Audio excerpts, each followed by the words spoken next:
After action. Good morning, Professor. Good morning. So I'm somewhat surprised that I'm interviewing you. Interviewing's wrong. A discussion over crime and punishment. Shouldn't you be a lawyer? Wouldn't it be better if you and I were to interview a lawyer instead of me interviewing a historian?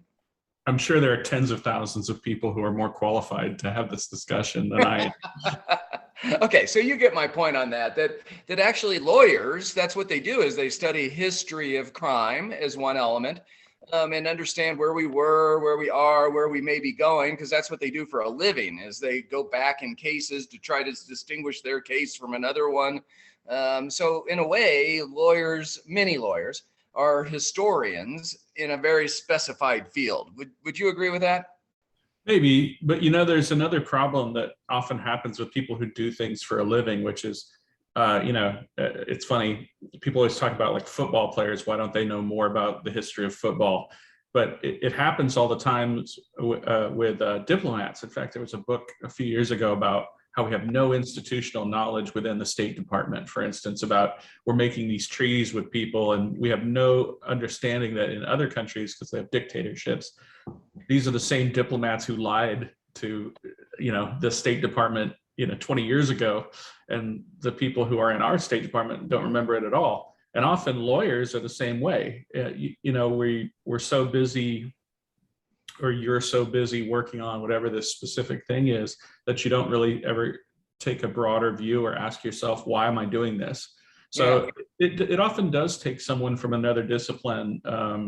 In the case of history, it's often a journalist who will do this, who will come in and ask like a big question that historians should have been asking, that sort of thing. So it's not unheard of for an expert in another area to at least bring a useful perspective to a specialist. Well, and I agree. And you've talked about it several different shows where it's nice to have facts, but facts out of context are, sure, they're facts, but they actually may be misleading if you don't have context around the facts. Yeah, exactly. So excellent.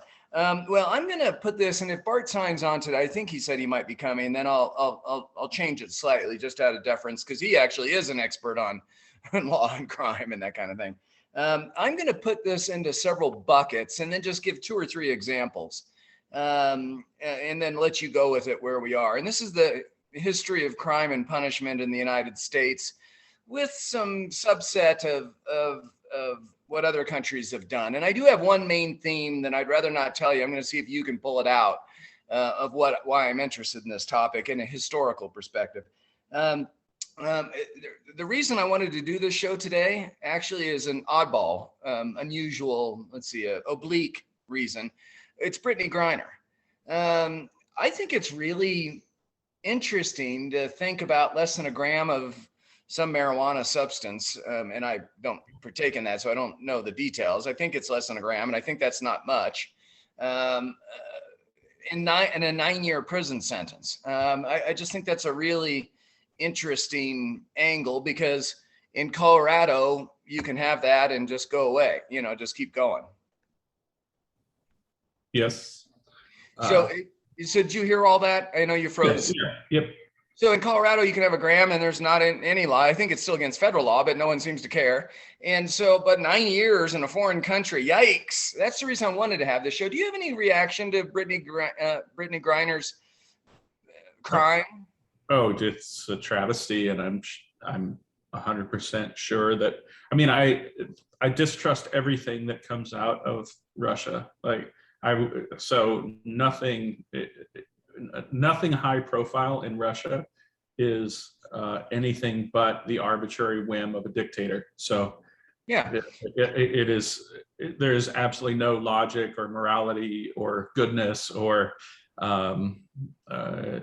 justice that would be a part of anything that would be contrary to the whims of Vladimir Putin. Now that's one of your areas of discipline, right? Soviet history. It is, but it's been so long since I've done any real work in it. So fair enough. I try not to claim it. But you're better than the average bear in understanding relationship of Soviet law and policy. Yeah. I would hope. So I'm going to now, Bart did sign on as he said he might. And Bart, don't worry, we were talking about you behind your back. Bart, you would do this different because you're a practicing lawyer. So you can keep yourself off video. You don't, just because I'm using your name doesn't mean I have to make fun of you in front of yourself. But by the way, I will give you a personal point of privilege by asking a follow-up question here in just like 3 minutes, even before the professor's totally done. Okay, ready? So, Professor, I'm putting crime and punishment in. I originally had like 3 buckets, but then I broadened it to like 7 or 8 or 9 different buckets. Bart would do it differently. As a historian, you'd probably do it differently. I'm kind of using my common sense with a little bit of legal training. I'd put crimes against oneself in a bucket. Then I'd put crimes against one's own family in a bucket. Another one is others, crimes against others, but individual others. You harmed some person or group of somebody, but they weren't a group, they were individuals and you harmed them. Crimes against other groups, crimes against the state, crimes against the nation, crimes against the world, crimes against the environment, crimes against religion or God. So you can see where I kind of added some when an initial reaction. It was really going to be crimes against oneself, crimes against the others, and crimes against the state. Well, but there are nuances, which is why I added 8 or 9 there now. Would you put any, at least in that construct, would you put there any other buckets, or is it important to even have any buckets? Crimes and punishment in the history of the United States.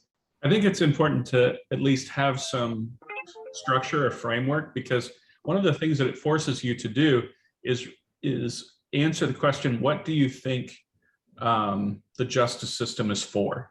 In other words, I can give you an example of there was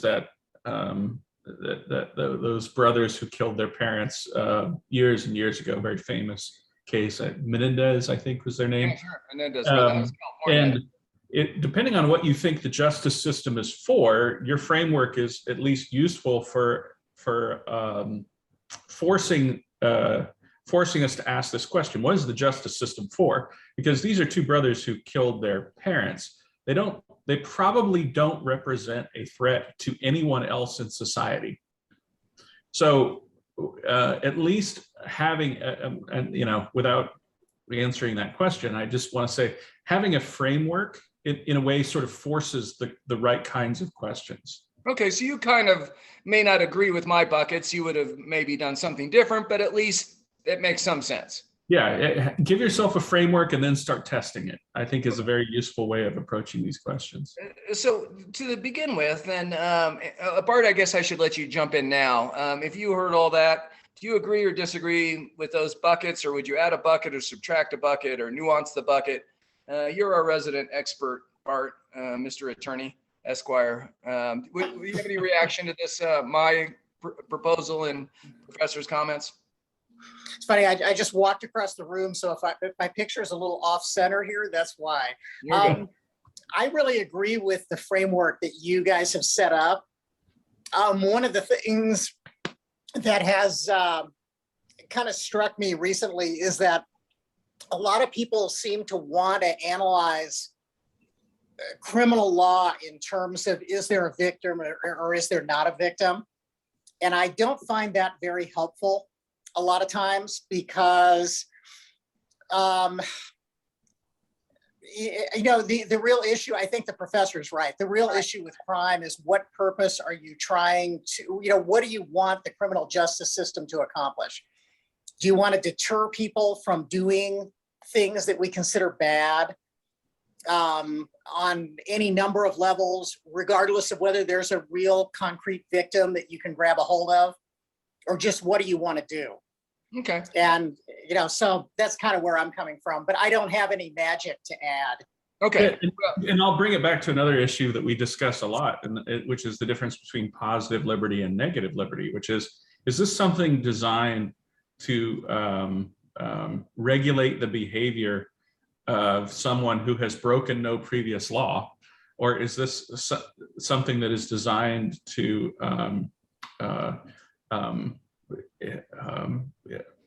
punish someone who has done something to someone else? Also another alternative framework might be to ask yourself what might be illegal or legal at each level of government, is another way of approaching it too.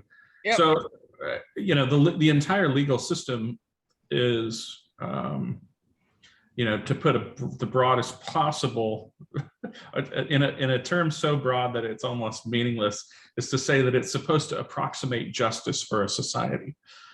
And whatever that means, and that's what I mean by it's so broad that it's almost meaningless. Well, but let's take that, because you've approached several of my big picture items already. Is that the purpose of most systems in other nation states?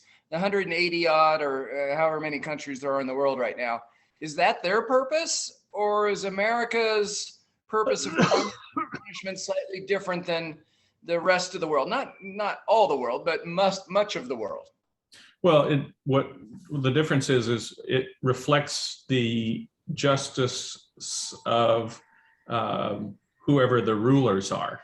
So in the case, so it matters who the rulers of any civilization or country or nation state. It sort of matters who the rulers are. Well, wait. But in America, it doesn't matter who the rulers are, right? Well, the rulers are the people, so it's supposed to. Well, wait, that's okay, fine. I'll accept that. Thank you. That's true in much of Western Europe, some of South America, some of Asia, but it's not necessarily true of even a majority in the world still to this day. I don't know. I'd have to look at the latest numbers, but I don't think it's a majority. Yeah. It could be close, I guess. I haven't looked at it either recently, but there's much of the world that this conversation does not apply. Yes. Okay. So Brittany Griner's thing, is that a crime against herself because she was ingesting a drug? Is it a crime because of law and order or stability in a country, or they thought she might be dealing it? I mean, what's your guess on what the actual criminal statute was in Russia to have a 9-year sentence? Do they not have drugs in Russia? I mean, do they penalize everybody to that extent? I'm saying it doesn't matter. Russia is a place with arbitrary power. So reality doesn't matter. Facts don't matter. All that matters is the whims of the dictator. Like it does. As far as what she actually did, I would say, if you're asking me, I'd say there is no crime there at all. Well, there's probably some statute on the books, isn't there not? I don't care. I mean, again, you're asking like under my system of justice. Okay. I would say there is no crime, but under the Russian system of justice, it doesn't matter. Well, I guess let me do a roundabout. Let me do an oblique argument here for a second. I'm not positive this is true. I now have some pretty strong indications that it's true. It's not my area of study, but there are a significant portion of the population who believes that regarding drug laws, there's been an arbitrary injustice in America, that it didn't matter what the laws was. There was crime, penalties drawn up and punishments given that were clearly inequitable, based off race or poverty. Maybe it's a race poverty issue, or maybe it's the fear of the other. I don't know. But there are a lot of people that think America has that same unjust system regarding drug laws. Is there some truth to that? Well, there's always some truth to it, but I guess one of the useful metaphors that from this historian of the Soviet Union, Stephen Miner, used to, I don't know if he came up with this, but it was something I learned from him. It was that the terror works like a searchlight.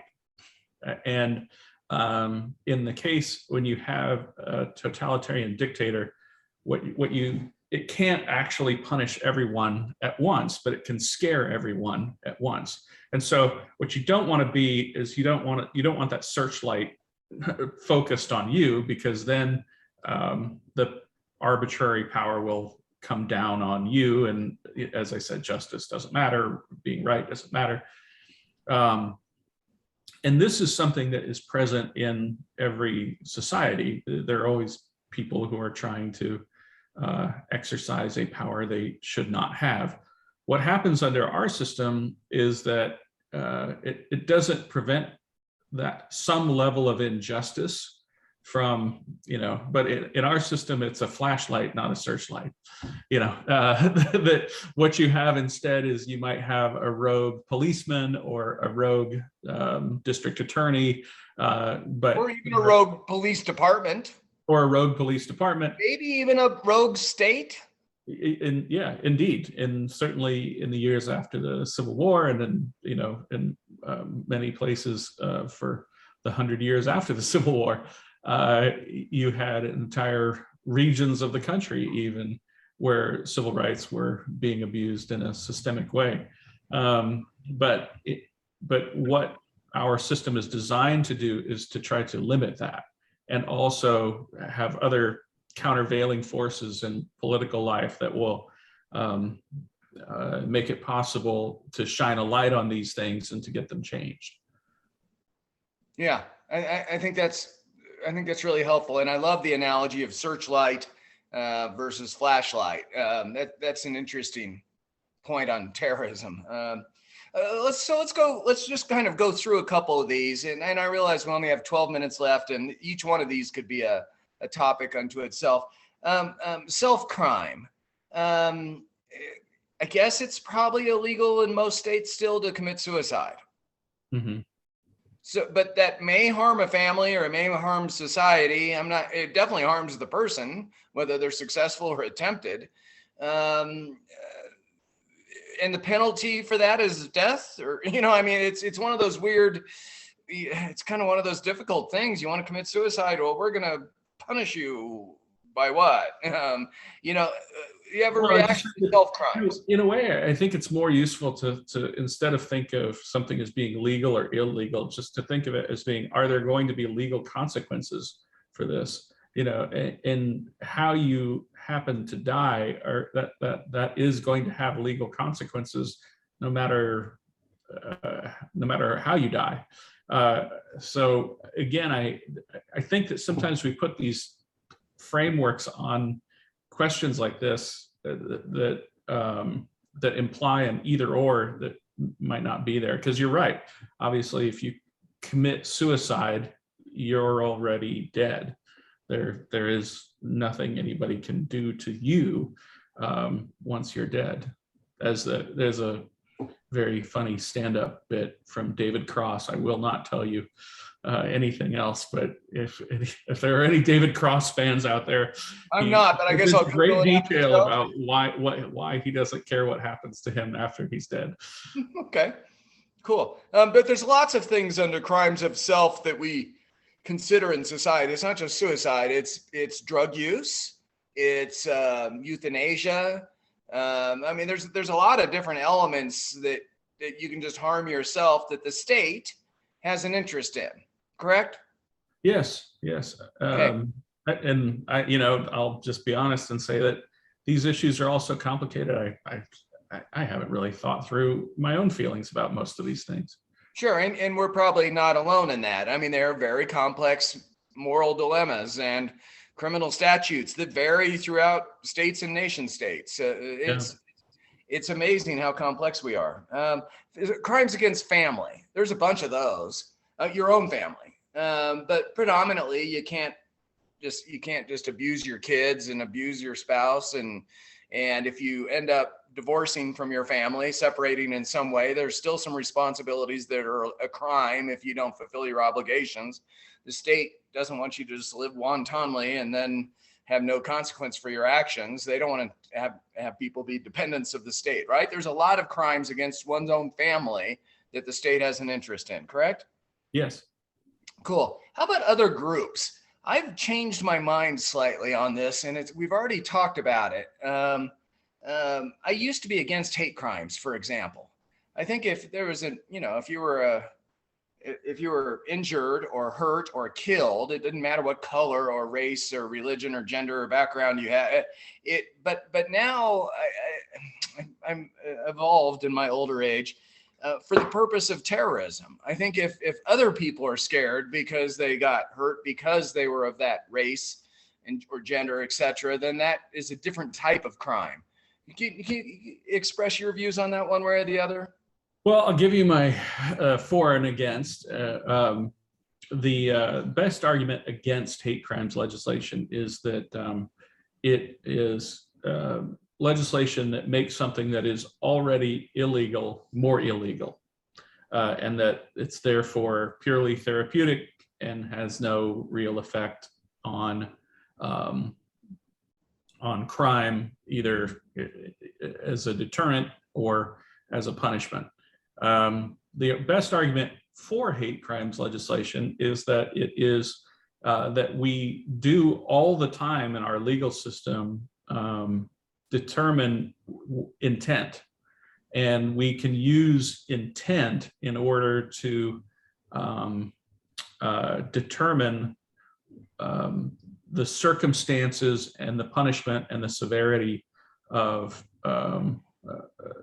what should happen to the person who commits the act.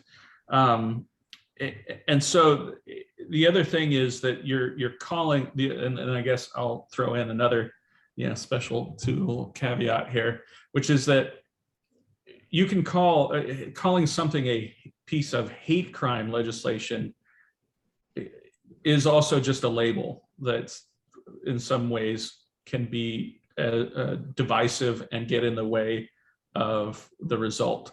And crafting specific legislation to deal with a specific problem, one person might label it a piece of hate crime legislation. Another person might say, well, this is just a regular old piece of legislation. I don't know why we need to give it that label of hate crime. So I guess my punt is always just, it depends.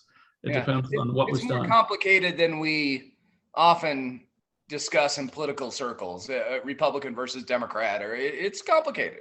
Well, I mean, and some of my reaction to this is shaped by one of the most unfair political attacks, I think, in my lifetime, which was against George W. Bush when he was running for president in the year 2000. And people criticized him for not signing hate crime legislation after a particularly heinous, racially motivated murder in Texas. And in the debates, and you can go back and watch the debates if you want, in the debates, George W. Bush pointed out that he executed the people who did this. And he said, what do you want me to do? Kill them again? I do recall that people were saying that his lack of signing this hate crime legislation, one of the ads said that it was like he was murdering these victims again. And I just remember thinking that's a really unfair political attack on someone who signed the death warrants of the people who had committed the murders. So yeah, and that used to be my entire position, similar. I don't remember as vividly as you do, but I also have much empathy towards the Jim Crow laws now or something. You don't have to say don't vote on to everybody. You can just like kind of intimidate people, and they go back to their families and neighborhoods and go, there's a bunch of thugs outside the voting place. Yikes. I don't want to go vote. It's too scary. So that's why I would just say, if you were to ask me if I would support specific legislation that described a specific intent that was racially motivated, for instance, I would say, yeah, I would support that if in a general sense. But as always, I just want to say, I want to see what the legislation actually is. Let's see if it actually does the thing that says it's supposed to do. Because it's complicated. Right. So I only have a few minutes left, and I still want to get to the big picture, and then let you give a summary how crime and punishment has changed in the last 248 years of our country. Crimes against the state. Those are universal, right? If it's a crime against one state, it's a crime against all states. Yes. Yeah, and that's one of the sort of I mean, it's hard to say the oldest crimes, but yes, certainly that has always been seen. And then actually, that's how a lot of criminal statutes were born out of the security needs of the group. And so obviously treason would be against the security needs of the group, but also that was why murder was a crime, because it was bad for the security needs of the group. So yeah, absolutely, that's always been fundamental to almost every legal system. Cool. So there's things that are major notable exceptions that all over the place. And now let's talk 50 states, by example, not the state, which would mean state or nation state. Let's talk about 50 states. Crimes are universal, right? We should have one uniform criminal standard across the country, right? And maybe it should just be a federal law rather than a state law. No, the general policing power. I'm listening to you. You said the crimes against the state are universal. Crimes against the United States of America would be federal crimes, but the general policing power in the United States rests with the states. And always has? Yes. Is it more accurate? And I don't think very many citizens think through this question and answer. I really don't. I think they may live their whole life and never really think through this. Is it more accurate to say that the union of states, the 50 states, that for the most part, minus national security and immigration, maybe, there's some big things, what are in the Constitution, by the way. Is it more accurate to say that the 50 United States should be more viewed as 50 countries rather than states? Which way would you go? I mean, how powerful are states versus the federal government? And are they similar to the regions of England or France or Germany? No. Or are they unique? So yes and no. So yeah, the no part is that no, you're not better off thinking of us as being 50 countries, because we have judicial supremacy. So no criminal statute in an individual state can be contrary to federal law, and federal law is supreme. And right now there are 2 lawsuits in 2 different states about abortion statutes, and one state's probably going to win and one state's probably going to lose. But I'll try to agree with you a little bit and say that the laws that affect most of your life are state laws. So in terms of how you actually live, how you go about your daily life, and how your life is organized, the state is much more important. But that's not true in Germany, France, England, or Italy, or any other country, right? They have national laws. If you're an Italian, you go to national laws. There aren't regions in Italy like there are in the US, correct? Well, Italy's a bad example. Italy has regions that are pretty autonomous, but you're generally speaking, you're right. So when we say crimes against the state, we have to, at least in America, have to nuance that. Is it crimes against the United States or crimes against our individual state? Like prostitution, that should be a national law, right? We should make that illegal or permissible all throughout the country. I mean, it's a pretty serious moral, and I mean, there's all sorts of stuff with that, right? It's been around for a long time. And what is one state out of 50 has it? I mean, why? How is that possible? Well, what we have is we can have federal laws against the trafficking of people across state lines or to commit sexual acts, but as far as what is permissible within an individual state about what you can monetize about sexuality, that's something that happens within a particular state. Isn't that unusual though? There's not other countries like that, are there? I don't know. I would just I'm gonna have to punt. I don't know enough about the legal systems of every other country to know how they would handle something similar. Well, let me ask it in this way then, since you're a US historian rather than a world historian. Has it been true from the founding of our country to current that what you said earlier, most laws are not a matter of federal jurisdiction? Most laws are just silent at the federal level. It's almost all at the state level, are they not? Yes, and I would also add that most laws were silent for most of American history because policing and criminology and justice systems and the punishment of crimes really only becomes necessary when you have highly complex civilizations where you have essentially cities. Because in most cases, the smaller the settlement is, or the closer to a family unit, I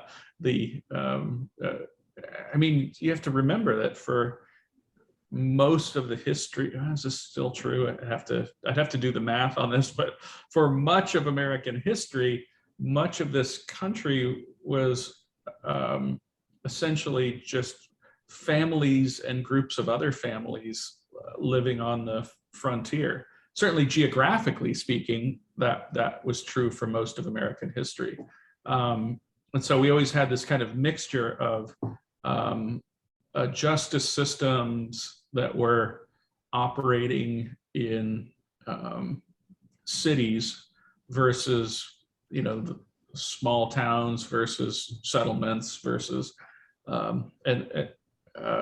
essentially families. Well, so what you just described and what you now, and that's actually somewhat surprising for me. I guess it resonates, but it's still surprising. You're describing much of the history of the United States being similar to the history of the world, the whole history of the world, family nation states. And if all of a sudden they're tougher than the next tribe next to them, the next team over, well, if they want to beat up on the other tribe, then their law rules if they take over. No, here's what's different is that the way that our system was set up is that you would go from being a frontier to, in other words, there was a way that you were being established by demonstrating that rule of law was operating where you are. So in other words, you would still have to demonstrate that you had a representative form of government, and that when the U.S. Marshal did come into town to try all the cases or whatever, that he would be obeyed. So it's much of the history of the United States is about the extension of law into a region. I mean, that's how we would consider an area to be settled. And then again, it's what gives Abraham Lincoln the ability to declare that this region of the United States was in rebellion, was because rule of law was not functioning there. That federal courts were not being respected there. They weren't sending representatives to the Washington D.C.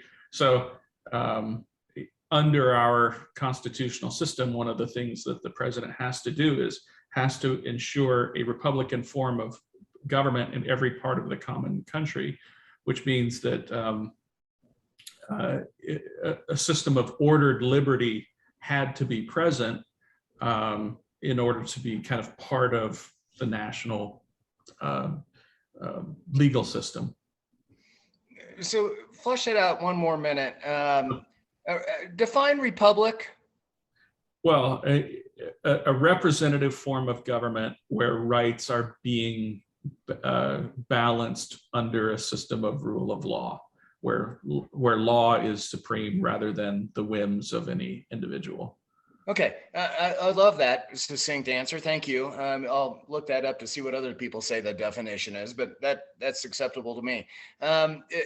Do most countries around the world operate under a rule of law system, republic? And I don't necessarily mean the representative democracy part, because I think most countries have some element of representative democracy, even if they're a complete dictatorship. They still say they have a representative element. The rule of law, I think, is the important part of that. Yeah, the joke we used to always make was, every country has a great constitution. The question is, do they follow it? And there was an old joke from a really actually, I need to stop describing this movie as being bad, because actually, in many ways, this movie is awesome. There's an old Robin Williams movie called Club Paradise, and it starred Twiggy and Jimmy Cliff and Peter O'Toole and Robin Williams. And I can't believe this movie was ever made.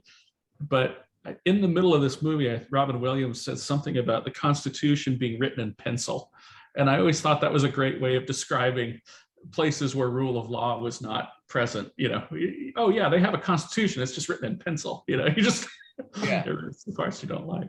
And actually they probably don't even pencil. The ruler just declares something and some staff member goes and pencils it out later. Russia had a constitution. Right. I mean, there are legal studies about the fact that it actually played a role in briefly, until Stalin killed them all, in people would say, oh, look, we're not actually following what's in the Russian constitution. And when there is something to be said for just having a set of written laws, because people will then appeal to them and say, well, if these are the written laws, why aren't we following them? And it's an important step in achieving justice for any society, is to have a system of written laws. And yes, it matters who is governor or president, but for the most part, although we fake it, for the most part, the average citizen, or even most or almost all, in fact, probably all citizens, it really doesn't matter who becomes the next governor or president. It does inform a policy, but they're not. Is there anyone really worried about getting locked up because of their speech or their actions based off a new governor or a new president? In other countries, there are, right? But in America, are we truly fearful that an individual or a group of individuals is going to be locked up because of the results in the next election? Well, I used to say with great confidence that it doesn't matter, and that most of this stuff doesn't matter to your daily life. But in certain places, it's starting to matter a little bit. Explain that, because I think I disagree. So I'll be interested to see if you can persuade me. Well, there were two. I teach history in the Central Valley of California, and there were two history professors down in Bakersfield who got fired for essentially criticizing the president of the college. And you say, well, yeah, they're probably going to sue, and yes, they're probably going to win, but they're going to be unemployed for 2 years. And that's a real disruption to their lives. And if we didn't have so many years of one-party rule in California, that kind of thing probably wouldn't happen. And yes, they're not in prison, but I would just say that I'm a little worried about when I see things like that, because I say, well, don't tell me it can never happen when it has already happened. And by the way, from that angle, I think there's all sorts of people worried about civil rights or abortion or gun rights or religious freedoms. There's all sorts of people that would agree with you on this point rather than me. Agreed? Yes. So I would just say that the people who would stick their hands up when you say something like that and say, what about? Just say, you're probably right that they didn't have a point 30 years ago, but they might have a point. Okay. That's a good nuance and distinction for us to consider each other's viewpoints. Excellent. We've talked about, there are some crimes against the nation. We can look to federal statute and also some common law or civil law. Are there crimes against the world? Is there a world body that Americans should be concerned? I mean, can you commit a crime and all of a sudden the world court's going to come and get us? There are, but just realize that most of those questions come down to enforcement. Who's going to enforce? There has to be some enforcing mechanism in order for any of this stuff to kind of have teeth. So, the Russian invasion of Ukraine was a crime against the world. But what really matters is, what is the world's response going to be? Yeah. I think that's good enough for now, since we're way over time. Are there de facto crimes against the environment, or any other type of thing that isn't an individual, family, state, nation state, world court? Are there crimes Yes, against but animals? Are there crimes against the environment? I mean, there anything that society deems shocking to their conscience can be criminalized. But in America, you got to look to the law. You can't just think that it's a horrible thing of littering or something worse. There's a statute or there's not, right? Right. Okay. Is there a crime against God? And I don't mean that particularly in a religious way. I mean it in a historical way. Can you commit crimes against God in America and have there be some enforcement power? Nothing that I can think of. Well, but it comes up. I mean, there's like, do you have to believe in God to be I saw an interview yesterday. It does come up. Can you be an elected official in America without swearing on the Bible? And the answer is yes. But I was going to say, but in those cases, there's a very clear legal answer, which is there can be no religious test. Yeah, because it's written down. Yes. Yeah, it's in the Constitution. There cannot be a religious test for office. Yeah. We talked, is there a war on drugs, and is that a crime? Where are we on that in America? I mean, it's not only a crime, it's a war, right? Or are we over that? I have no idea where I have absolutely no idea where we stand on the war on drugs. But I'm not sure anyone else does either, right? I mean, it's a really in flux thing right now. Well, I mean, society, I mean, here's the sort of, let's be a little sympathetic to the people of the past in this sense. Altering your mind for recreational uses, it is something that is, that is something that often has antisocial consequences. And people who act like the decriminalization of drugs will have no social consequences, they're just not being honest. But at the same time, it is yet another thing that you put in your body that is not good for you. And there are many things that you put in your body that aren't particularly good for you. And figuring out the appropriate level of criminalization for each substance is becoming more and more, it's becoming a harder case to make. So these things, these issues are all continuing to evolve. And maybe just to put a bow on any expertise I have on the subject, the United States was founded at a particular time in the history of criminology.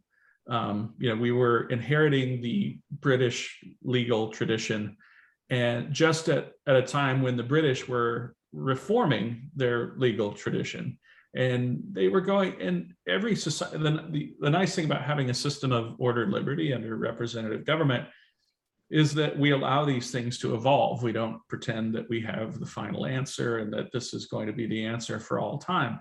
But the years when the United States were founded were kind of the high point for executions, and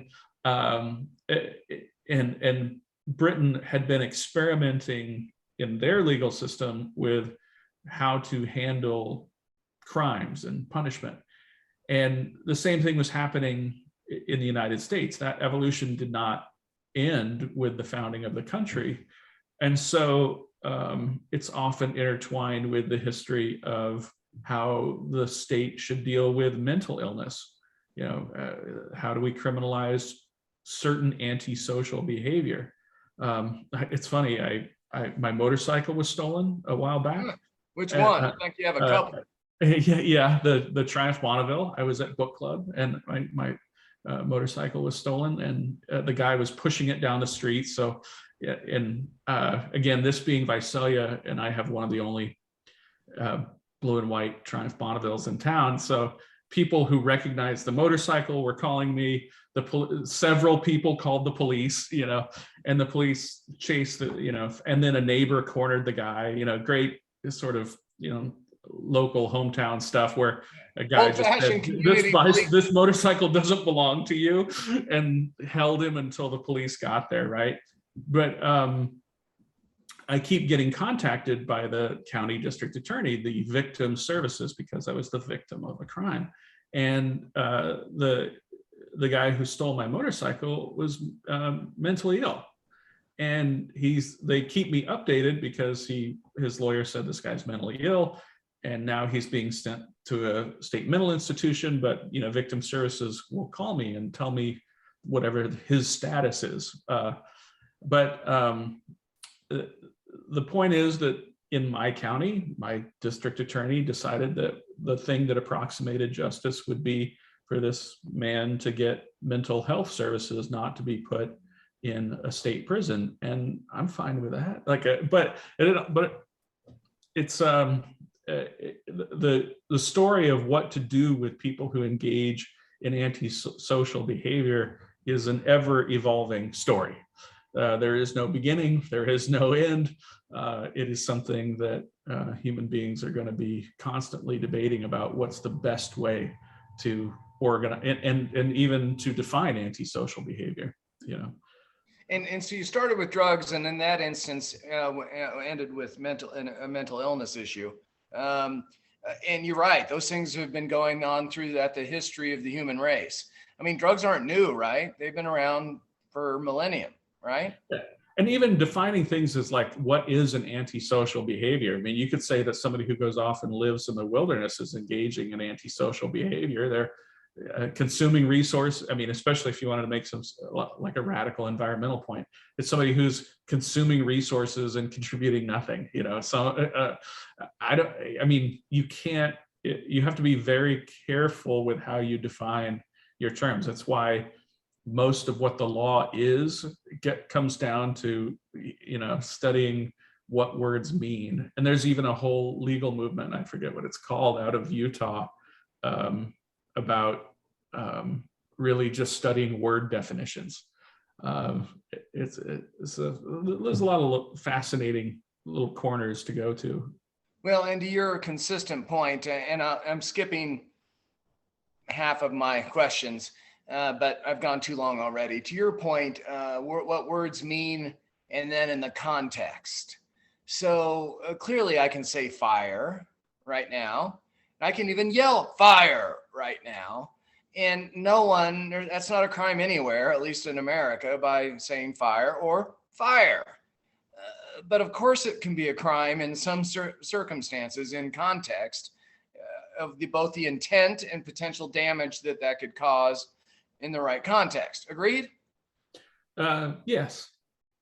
So things are complex. Same words. Yeah, but I would even say like the example of yelling fire in a crowded theater is usually constitutionally protected. So that has been modified over the years. But you're right. Even in certain contexts, it would still be probably a criminal act. Yeah, contexts are important. So, Professor, I've skipped a lot. Give us a big picture, though, from the founding of our country. We were founded upon religious freedom, correct? Or wait, maybe we were founded on other things. But what? No, I would say that I would actually say that if you were to kind of hold a gun to my head and say what was the single most important liberty that led to the birth of all liberties, I would actually say religious liberty. Right. And so we have versions of that written into law that are still debated to this day, whether it's abortion or poverty reduction programs, or all sorts of stuff can fit under that religious freedom bucket, correct? Yes. But that's an important point, because by protecting religious freedom, what you're really protecting are all of the different ways that human beings could think of to organize themselves.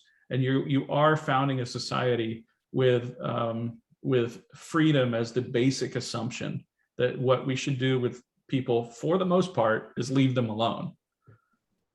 And that is what describes most societies throughout the history of the world, right? No, absolutely not. Yeah, no. Most societies were organized on the basis of security. Yeah, security for everyone, right? Because we're all humans and everyone deserves respect, and they cared about security for the ruling elite. Just in case people haven't seen any of our other shows and they tuned in this one. Yeah. Okay. Any other big picture items you want to talk, or we'll see if Bart or Ben has a question. I guess like always, I have a question for Bart. I love that. Bart, you're up. So when I think about the people who craft, he's probably, oh no, he's back. I was thinking he might be off, making a biscuit or something. When I think about the people who craft laws at the state level, I do often wonder if these legislative aides become so focused on solving the problem in front of them. In other words, you have been given a specific task and your job is to wake up in the morning and do this work that's in a pile in your desk. Do the people who work in legislative offices at the state level, crafting laws, ever turn to their colleague in the same office and say, should we really be doing any of this? Or does this law work with what you're writing? Are there active attempts at the state level to reconcile what you're doing with the US Constitution and what the guy in the cubicle next to you is doing? And Bart, before you answer, you need to take 1 to 2 sentences max to give your credentials. So if this is the only show that somebody logs into, they'll know who you are and why you're answering it. Bart. Sure. I was an attorney for the Colorado legislature from 1985 until 2016. And my primary function was actually drafting legislation. Did some other stuff, but that was the main thing. I think, Professor, you asked a really, really good question. And for the most part, well, here, I'm going to answer your question with a yes and a yes, okay, to start with. All right. Yes, the entire time I was there, we would ask ourselves, we would attempt to make sure that what we were doing was consistent with the US Constitution and the Colorado Constitution in my case. And I know that my former counterparts in your state do the same thing. In fact, they have more authority to do that than I did. Here in Colorado, legislators actually are free to introduce legislation that is unconstitutional. What I would do in my role, and this wasn't written down in the law or anything, is I would go to a legislator who was introducing something like that. And I would say, look, if someone asks me whether or not this is constitutional, I'm going to say it's not. And I just want you to understand that going in.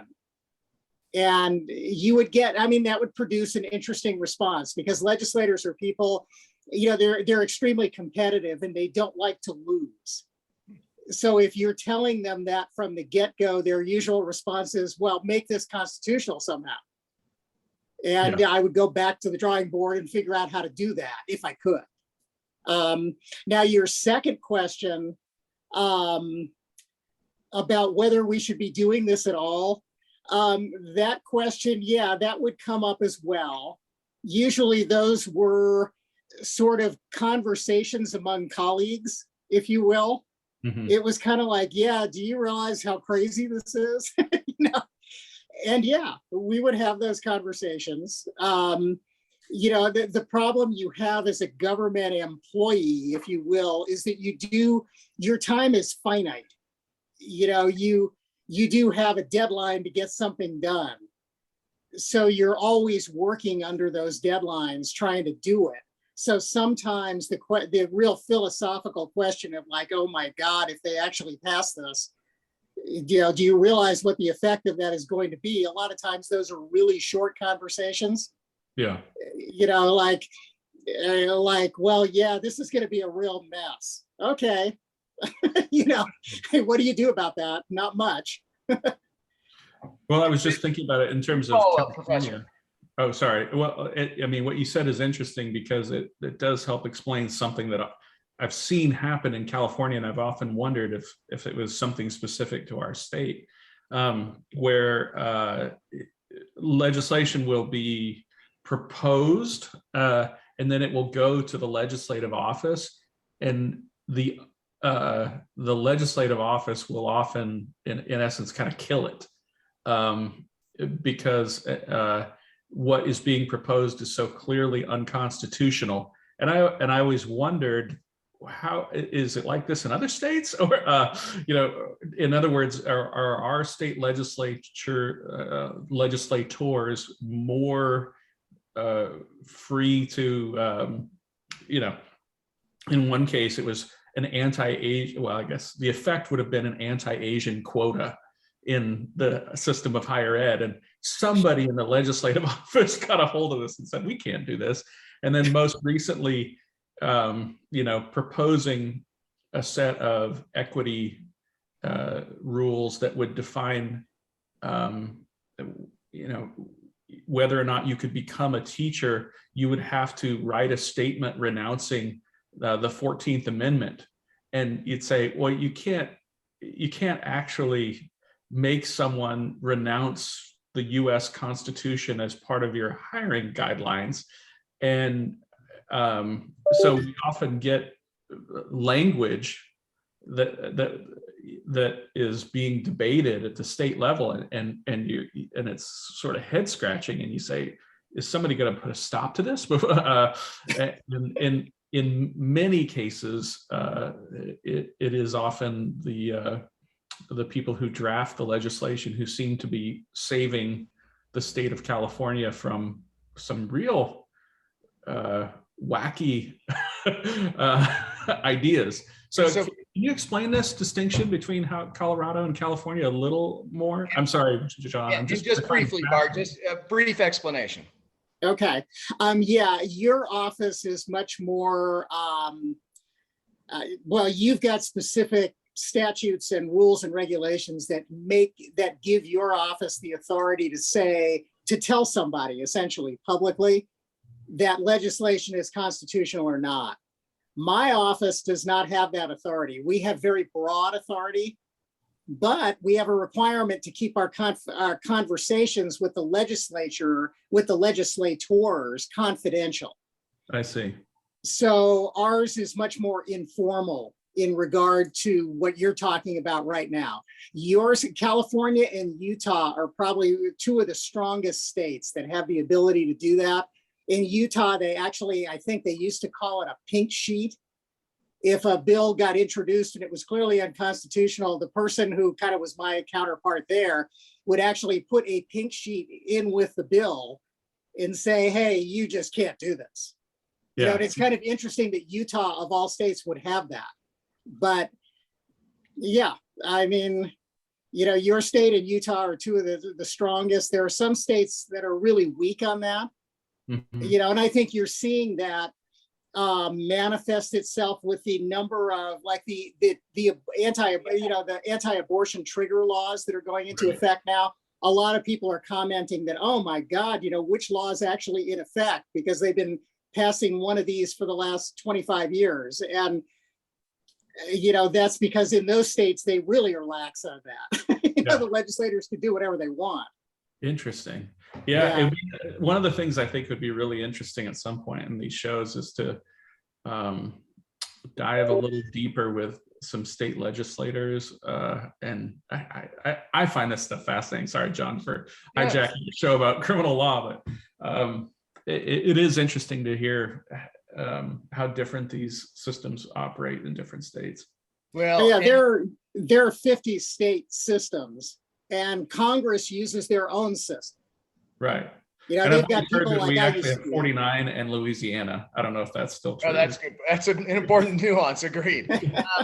But by the way, I really want to point out, Professor and Bart, that the major distinction between the last 248 years of America and the rest of world history is that if this would have been King Tootle, 250 years ago, and we were having this conversation, Bart's name, instead of being Bart Miller, would have just been changed to Bart Biscuit Maker. You just declare that your name shall be Bart Biscuit Maker. So thanks for not making biscuits during our show, Bart. Yeah. Or milling. Or milling, right. Ben, do you have a quick question or comment, or should we conclude today with a final statement from the professor? Well, I'm enjoying everything. Learned a lot today. My biggest problem is I'm not a lawyer. Actually, I am a lawyer, but only on TV. So I enjoy listening to real experts talking about this. I really, other than that, I don't have a comment. Well, sure appreciate you, Ben, and we're thinking about you. Obviously, we're not going to say why, but we're sending you positive thoughts, Ben, for you and your family. Thank you, everyone. Oh, you went on silent, so I assume you were going to start asking me for my final comments. I would just say that if I were to tell someone something about the history of the American legal tradition, I would say that the way that John approached the topic at the top of the show is useful. Give yourself a framework of some kind and then start testing it, but hold that framework loosely. And if it starts to fall apart, abandon it. But it's a way of beginning to approach the question that will lead you to learn a lot about the topic of how laws operate. Because once you start digging in, what you realize is that law, like so many other aspects of society, is just a good lens that provides you with an insight into how society operates. And it's no different than the study of, I think about this often when I think about many things that are called social sciences. People misuse social science all the time and pretend that studying society as a whole will give you some sort of magic answer that says, well, this is, if we would only do this, it would clearly lead to some magical result. These things that we use to study society, whether it's law, economics, history, each of these things, if you're doing it right, actually just become humbling and tell you and will reveal more and more messy individual lives that become harder to generalize about. If I were to leave you with one piece of wisdom, I guess I would leave you with something that my grandfather said. My grandfather was a social worker, spent his entire life, professional life as a social worker. And he said, after he retired, but he said it while he was still working, what he had learned, and he said, well, I never met any bad kids, only bad parents. And almost all crimes are the result of somebody not being loved. And that is maybe the only inescapable truth that I'm willing to rest on if I'm discussing any system of justice or morals.